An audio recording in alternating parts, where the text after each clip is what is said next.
In this video, I'll show you how to fix flickering on your Windows PC. Now, when you're gaming and your screen flickers, there's some things that we can do to fix this.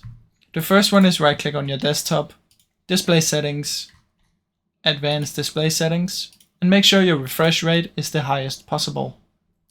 After that, you want to find the game that you're having trouble with and find the game launcher.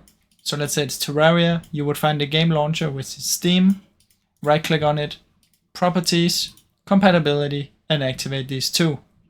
Now, if there is no game launcher, you can just right-click on the game and do the same.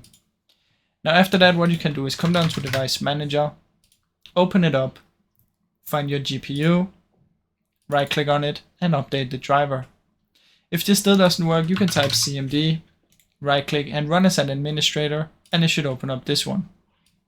In here, you want to type sfc/scan now and press enter, and it's gonna scan for any issues. After that, simply restart your PC and see if it fixes the issue. Now, I really hope you enjoyed this video.